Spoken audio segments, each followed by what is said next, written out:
에베소 1장 3절부터 14절 중에서 3절만 읽도록 하겠습니다. 찬송하리로다. 하나님 곧 우리 주 예수 그리스도의 아버지께서 그리스도 안에서 하늘에 속한 모든 신령한 복을 우리에게 주시되. 텍사스주 보몬트 마을 근처에 사는 한 지주는 가족을 부양하기 위해 토지의 일부를 팔아야만 했습니다.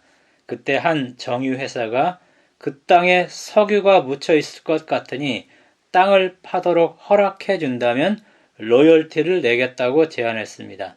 땅 주인은 그 제안을 받아들였습니다. 그리고 그 땅에서 단일 유전으로는 역사상 최고의 생산량을 기록한 유전이 발견된 실화가 있었습니다. 땅 주인은 하루아침에 억만장자가 되었을까요? 아닙니다. 지주는 그 땅을 소유했을 때부터 이미 억만장자였습니다. 불행은 그가 그 사실을 모르고 그 땅을 이용할 줄 몰랐다는 것입니다. 에베소 1장 3절에서 14절은 헬라어 202개의 단어로 된 한 문장의 찬송시입니다. 그의 백성에게 신령한 복을 주신 삼위 하나님을 찬양하는 시입니다. 우리 민족은 복에 대한 동경심이 많았습니다. 우리 민족은 복에 대한 소원을 모든 삶과 생활에서 표현하면서 살아왔습니다. 밥그릇, 수저, 방문, 베개, 이불, 기와집, 추녀, 곳간, 문, 대문, 돈주머니, 한복 등의 복이라는 한자, 이 글자가 새겨져 있습니다.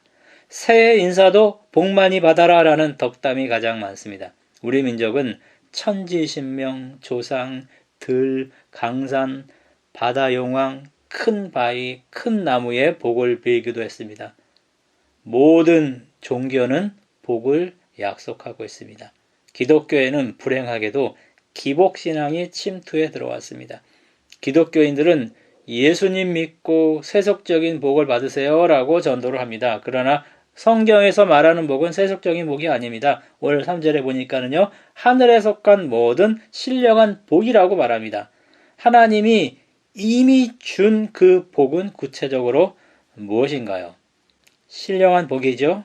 그러면 구체적으로 그것이 무엇인지 그 이하에 쭉 나와 있습니다. 하나님은 양자 입양을 통해서 우리를 그분의 아들들이 되게 하고 또 거룩하고 흠이 없게 한다고 4절 5절에 말합니다. 이 표현은 로마 시대에 주로 아들을 입양하는 그림으로 설명한 것입니다. 로마 황제 아우구스투스와 네로도 양자였습니다. 오늘날 여자들도 또 딸들도 포함하는 구절입니다. 그 다음에 우리는 구속 곧 죄사함을 받았다고 7절 14절에 말합니다. 그리고 11절에는 하나님의 기업이 되었다고 말합니다. 우리는 구원의 복음을 듣고 믿어 성령으로 인치심을 받았고, 성령은 우리 기업, 하늘나라를 말합니다. 우리 기업의 보증이 되었다고 13절, 14절에 말합니다. 여기서 보증은 땅을 살 때의 계약금을 말하는 것입니다. 보증이란 말에는 미리 맛본다는 뜻도 있습니다. 고대 로마에서 땅 거래를 할 때 그 땅의 흙 한 상자를 그 땅을 사는 사람에게 주었다고 합니다. 또 당시 서비스를 받는 사람이 서비스를 제공하는 자에게 지급하는 돈이 보증이었습니다. 그리고 서비스가 끝나면 나머지 비용을 지급했다고 합니다. 그렇다면 성령 체험은 계약금에 불과하다는 거죠. 엄청난 잔금, 하늘나라를 의미합니다. 이것이 곧 있을 것입니다. 이것이 구체적으로 예수께서 우리에게 주신 신령한 복의 내용들입니다. 에베소 1장 3절에서 14절에만 그리스도 안에라는 이 모티브, 이 개념이 10회 나옵니다. 신령한 복은 모두 그리스도 안에서 3절, 4절, 7절, 9절, 10절, 12절에 나오죠. 그리스도 안에서. 또 6절에 보니까 그의 사랑하시는 자 안에서, 11절과 13절에는 그 안에서 주어진다고 말합니다. 하나님이 하늘에 있는 다른 말로 하늘에 속한 복, 신령한 복을 이미 주었기 때문에 1장 3절의 동사 복 주시되, 이것이 과거 능동 분사입니다. 우리가 자신을 버리고 그리스도를 받아들이는 바로 그 순간 우리는 그리스도께서 주려고 하는 모든 복을 가지게 됩니다. 이 논란의 여지가 있는 예정하사라는 9절, 5절, 9절, 11절, 또 3장 1절에 나옵니다. 이것은 우리가 예정론 가지고 논쟁할 필요는 없다고 생각합니다. 우리는 이 9절에서 우리에게 복을 쏟아붓기를 원하는 하나님의 마음을 읽어야만 합니다. 복을 하나님께서 우리에게 준 이유가 6절, 14절에는 그의 은혜의 영광을 찬미하도록 하기 위함이라고 나오고요. 8절에서 10절에는 그리스도 안에서 통일되게 하려는 그런 목적으로 주어졌고요. 또 12절에 보면은 우리로 그의 영광에 찬송이 되게 하려고 복을 하나님 우리에게 주셨다고 말을 합니다. 하나님이 사람을 창조한 목적 중 하나가 찬송하는 인생이 되도록 하기 위함이라고 이사야 43장 21절에 나옵니다. 우리는 하늘에 가면 기뻐하면서 찬송할 것입니다. 그러나 지금 여기서도 6절, 14절에 있는 것처럼 그의 은혜의 영광을 찬미하며 살아야만 합니다. 내가 받은 신령한 복이 무엇인지를 깨달은 사람은 하나님을 찬송할 수밖에 없습니다. 헬라어 복이라는 이 단어, 유로기아, 이것은 유 플러스 로고스의 합성어입니다. 동사 유로게오는 좋게 말하다, 칭찬하다, 찬양하다, 축복하다라는 이런 뜻이 있습니다. 계시록 4장 5장에 보면은 하늘에서 하나님을 찬양하는 것이 가장 큰 행복이라는 것을 우리가 확인할 수 있습니다. 하늘에서 찬양은 큰 부분을 차지하고 있습니다. 그 찬양의 주제가 구원이라고 말합니다. 계시록에서 생명가나 생명수나 하늘의 집, 이런 물질적인 복 때문에 하나님을 찬양하는 내용은 나오지 않아요. 하나님의 은혜로 구원받은 자만 하나님을 찬양할 수 있습니다. 그 찬양은 이 땅에서부터 해야만 하는 것입니다. 찬송은 하늘에 속한 신령한 복을 받은 자의 삶이에요. 그 복의 근원과 내용은 이 땅이 아니라 하늘에 있는 것이라고 여기서 말하죠. 그리고 그것이 주어지는 것이 구원입니다. 식사 때가 되면 제 아내는 식탁에 건강 음식들을 많이 차려놓습니다. 우리 아이들은 상다리 부러질 정도로 가득 차려진 밥상 앞에 앉아서 먹을 것이 없다면서 배고파 죽겠다고 말합니다. 그들은 식탁에 차려진 음식들을 맛있게 감사하게 먹지 않아요. 다른 음식을 달라고 합니다. 내 아이들은 라면을 끓여달라고 말합니다. 또 그 아이들은 늑대 새끼들도 아닌데 치킨을 너무 좋아합니다. 아내는 아이들을 꾸중하면서 해달라는 음식을 가끔 해주곤 했습니다. 이것이 우리의 모습이 아닌가요? 하나님이 모든 신령한 복을 다 주셨는데 우리는 그것을 제쳐두고 세속적인 복을 원하지 않는가요? 그래서 하나님을 찬송하지 못하고 기쁨이 없고 불만이 가득하지 않은가요? 구약은 하나님의 말씀에 순종할 때 주로 세속적인 복을 받게 될 것이라 라는 약속을 합니다. 그 복은 물질적 번영, 자손의 잘됨, 풍년, 가축의 번식, 건강, 땅, 이런 것들입니다. 그러나 구약의 복은 더 큰 복, 하늘나라에 대한 표지에 불과합니다. 이런 축복들은 영적 어린아이 단계에 있는 인간을 격려하기 위해서 장난감을 주는 것과 같다고 우리가 볼 수 있습니다. 신약에서는 세속적 축복에 대한 언급이 없습니다. 단지 우리의 모든 필요를 공급해 주겠다고 빌립보 4장 19절에 약속을 하시고 일용할 양식을 주겠다고 마태복음 6장 11절에 약속하십니다. 우리가 가난과 고통을 피할 것이라 라는 약속을 우리는 받지 않았습니다. 그러나 신약은 세속적 축복보다 더 월등한 영적인 복을 약속합니다. 신약과 구약의 이 복이 서로 충돌하는 것처럼 보이지만 실상은 그렇지 않습니다. 구약의 복은 천국의 그림자입니다. 신약의 복은 실체인 예수님 안에서 이루어지는 복을 언급하는 것입니다. 하나님이 주기 원하는 복은 구약의 물질적인 복보다 훨씬 더 차원 높은 복입니다. 구약 시대의 사람들에게는 천국의 물질적인 면, 신약시대의 사람들에게는 천국의 영적인 면을 강조하고 있는 것입니다.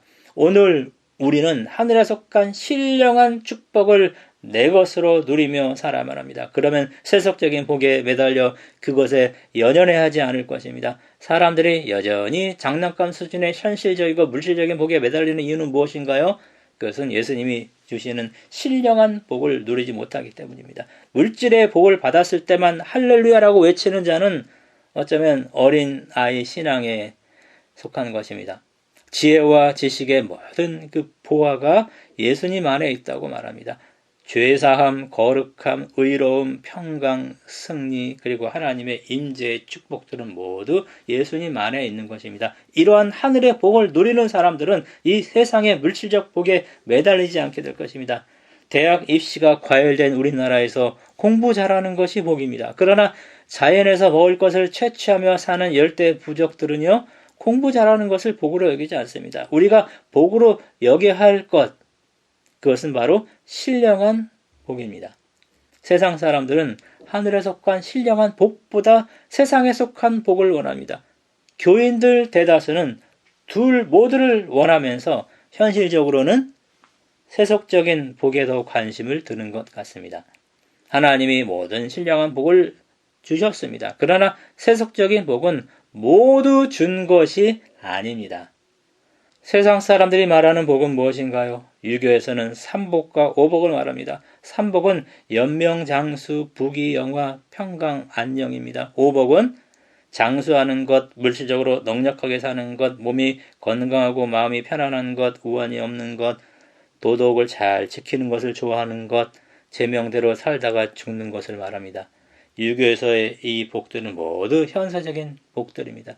불교에서는 삼재, 팔고에서 벗어나는 것이 복입니다. 삼재는 화재, 수재, 풍재입니다. 팔고는 생로, 병사, 그리고 사랑하는 사람과 이별의 고통, 미워하는 사람과 마주쳐야 하는 고통, 얻고 싶어도 얻지 못하는 고통, 세격, 여기에서 벗어나는 것입니다. 이 불교의 복도 세속적인 것들입니다. 한국 개신교회를 가장 병들게 하는 것은 기복신앙입니다.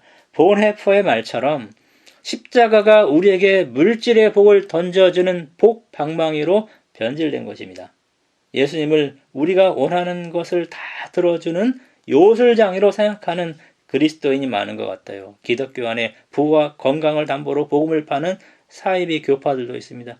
지금 나의 신앙이 기복신앙에 가까운 도깨비 방망이 신앙이 아닌가를 한번 점검해 봐야만 합니다. 대부분 교인에게 기복신앙이 조금은 있는 것 같습니다. 신령한 복을 구하기보다는 자식 문제, 병 문제, 가정사, 세상사, 또 만사 형통한 이런 삶을 구하고 있지는 않은가요? 인간의 연약함 때문에 우리는 현세적 축복을 위해서 기도할 수 있습니다. 그러나 온통 기도의 내용이 이런 것들이어서는 안 되는 것입니다. 고난과 가난과 위기는 변장된 축복일 수도 있습니다. 편안하고 안정된 환경에서는 하나님께서 줄 수 없는 것들을 주기 위함일 수도 있기 때문입니다. 믿음의 복도 있습니다. 소망의 복도 있습니다. 사랑의 복도 있습니다. 생명의 복도 있습니다. 구원의 복도 있고 영생의 복도 있습니다. 그뿐만 아니라 우리가 구원은 받았지만 사실 미완성이에요. 공사 중입니다. 진행형입니다. 따라서 하나님이 우리를 거룩하고 흠이 없게 하려고 4절에 나옵니다. 우리가 인식하거나 또 이해하지 못했던 질병의 복, 고난의 복, 위기의 복을 주기도 합니다. 어떤 면에서 죽음도 복이죠. 계시록 14장 13절에 나옵니다. 예수님의 십자가는 우리에게 영적 복을 주는 복 방망이입니다. 예수님은 우리의 영적인 요구를 들어주는 요술장애입니다. 우리는 이미 하늘에 속한 모든 신령한 복을 받은 사람들입니다. 따라서 우리가 세속적인 복을 구할 때는 그 응답이 지체되거나 하나님이 다른 것으로 줄 수도 있습니다. 그러나 영적인 복, 죄로부터의 구원을 구할 때는 언제나 즉시 그 기도는 응답을 받게 됩니다.